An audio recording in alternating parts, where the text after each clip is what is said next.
Alors, mes chers amis, pour ce nouveau cours de Torah aujourd'hui, c'est un cours que je vais dédier ce soir, Leilou Nishmat, pour l'élévation de l'âme de Jacques Yitzhak Ben Hana Portal, que ce soir et demain, c'est Pekidat Shenato, le rappel de son année. On a déjà ce soir fait les prières, et demain ce sera la montée au cimetière. Et je voulais lui dédier ces quelques mots, comme je le fais pour tout un chacun, mais plus particulièrement, vous savez que j'ai une affection toute particulière pour la famille Nakash. Eh bien, Papy Jacques, comme on l'appelle dans la famille Portal, c'est le grand-père de mes frères Jonathan et Benjamin Nakash. C'est le papa de leur maman, Sylvia Portal, et qui est bien sûr son nom de maman par la suite, son nom d'épouse c'est Nakash, mais c'est le grand-père du côté de la maman, de mes amis, de mes frères. Cette famille Portal, comme la famille Nakash, je les connais depuis 25 ans, tous et toutes. Et j'ai connu Papy Jacques. Et une image que j'ai eue de lui ce soir, c'est le fait qu'il était sur la Mirpesset, le balcon, la terrasse de sa fille Arechassim, et qu'il était dans une sérénité d'être sur la terre d'Israël avec son café, son cigare. Il regardait au loin le mont Carmel et il chantait des chants de Shabbat. On les a chantés ensemble et il m'a dit, Avner, là je suis bien. Il avait cette sérénité d'un café, d'un moment partagé, d'une chanson de Shabbat avec la plénitude, la sérénité qu'il ressentait en terre d'Israël, à Rechassim dans le nord, chez sa fille. Il avait cette sérénité incroyable et il m'a dit, Avner, là je suis bien. J'ai eu cette image qui m'est revenue ce soir. Et effectivement, il a été inhumé selon sa volonté dans cette même ville de Rechassim au nord d'Israël. Et c'était quelqu'un qui aimait bien sûr sa famille, qui aimait ses amis, qui aimait sa communauté. En France, c'était celle de Poissy, dans les Yvelines, en région parisienne. Il a été l'un des premiers. Je pense que ce soir, ceux qui vont écouter ce cours, notamment mon ami Roger Schlouch, du côté de Poissy, qu'il a bien connu. Et voilà, tous les pionniers là-bas de cette Keïla, de cette communauté à Poissy. Et quand il venait en terre d'Israël, il était bien. Vous savez, je vous dis cette image. Pourtant, on n'était pas spécialement ni Shabbat, ni même 1 ou 2 jours avant Shabbat. On était des fois en début de semaine. Et sur la terrasse de sa fille à Rechassim, dans le nord d'Israël, il me demandait de chanter avec lui des chants de Shabbat.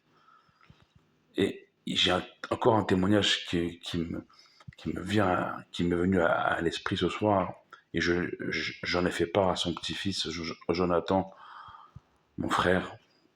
Je dis à Jonathan, tu sais, je me rappelle d'un anniversaire à toi en France, où c'était quelques années après que Papy Jacques nous a quittés, et tu faisais ton anniversaire, et dans ton anniversaire, tu remerciais plusieurs personnes.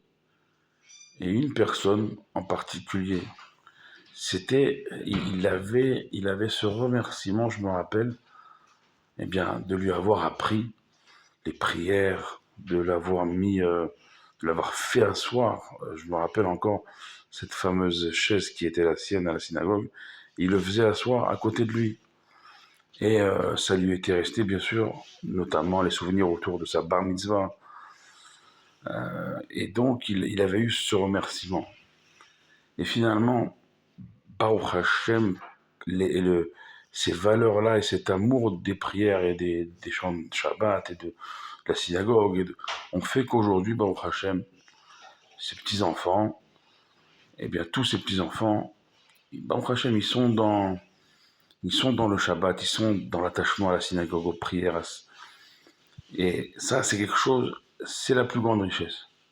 Aujourd'hui, dans un monde dans lequel on vit, c'est-à-dire où toutes les valeurs, voilà, on ne sait plus c'est plus comment concevoir ce monde, et ben, revenir à cette simplicité et finalement que savoir apprécier.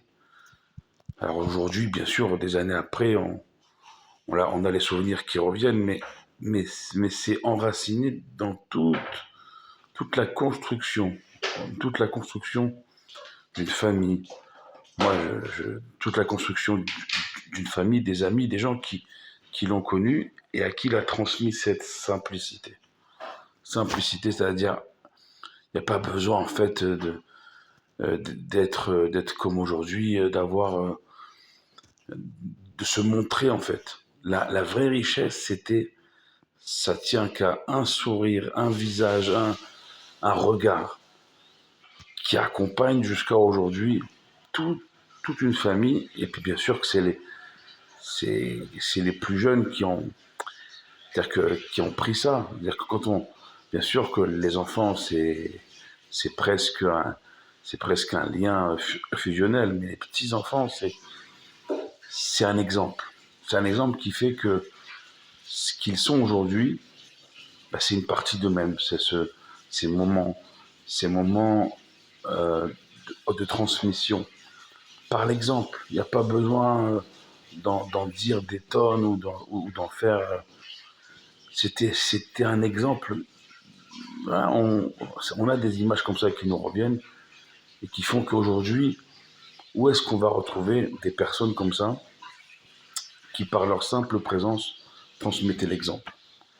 Il y a une phrase dans la Gemara qui dit, que je cite à plusieurs reprises, c'est une phrase qui est tellement vraie, tellement, je veux dire, pleine de sens aujourd'hui. Chaval al-Deavdin velo mishtakrim. Dommage, Chaval, sur ce Deavdin en araméen qu'on a perdu, velo mishtakrim et qu'on ne retrouve pas. Ça veut dire dans le sens où il, il, c'est-à-dire qu'avec eux, il y a une part de vérité qui s'en va. Et que nous, derrière, c'est nous, si on veut vraiment leur rendre hommage, eh ben, je dirais, soyons à leur image un peu plus vrais. C'est-à-dire, pour un exemple qui est tout bête. On sait, enfin tout bête, mais qui malheureusement, on n'arrive plus à apprécier, on n'arrive plus à apprécier où on est, ce qu'on fait, et je dirais ce qu'on a. C'est-à-dire cette image que j'ai donnée au début du cours, au début de ces mots, cette image, moi je l'ai encore en tête, c'est qu'il y avait rien de spécial, mais le fait pour lui d'être sur la terre d'Israël, de voir au loin une montagne de la terre d'Israël, de chanter une chanson qui n'avait aucun rapport, parce qu'on n'était même pas, on n'était même pas Shabbat, on était même loin du Shabbat. Eh ben, juste ça, de se dire, mon Dieu, je suis bien, moi je parle que pour moi. Moi, c'est très rare cette appréciation que j'ai. Pourtant, j'ai Baruch Hashem, euh, on est en Eretz Israël. On est même parfois même à Yerushalayim, et on ne sait même pas où on est, ou alors on n'a pas cette force, ce recul qu'avaient nos anciens d'apprécier, de réaliser les choses, de les apprécier et de remercier. Et ça, s'il y a une leçon qu'on peut tirer, c'est qu'en fait, dans ce tourbillon qu'on est en train de vivre, et c'est vrai que quand les gens ils disent, moi je prends le temps, mais on a envie de leur dire, mais c'est pas, tu prends rien du tout, c'est le temps qui nous prend à tous. Donc dans ce temps, dans ce tourbillon, qu'est-ce qu'on fait? Eh bien, on doit s'inspirer de. Pourquoi? On pense que eux, ils n'avaient pas des problèmes, ils n'avaient pas des soucis, ils avaient bien moins que nous, mais ils avaient plus que nous dans le sens que, le, que, que les moments qu'ils avaient, ils savaient les vivre pleinement et remercier. Et remercier. Nous, aujourd'hui, on a tout. On a tout ce qu'il faut, que ce soit dans le Chol, dans la Torah, et on n'est pas content. Et on est là à se dire, mais il y a toujours un problème. Non, en vérité, ça, la façon dont on voit les choses C'est ce qui change notre vie. Et ça, il n'y avait que nos anciens qui avaient ce regard-là. Avec tout ce qu'ils ont construit, ils ont quitté nos anciens, l'Afrique du Nord, ils sont venus en France, ils ont bâti des familles qui aujourd'hui s'épanouissent peut-être encore en France, mais aussi ici en Israël, et qui donnent à leur tour des générations.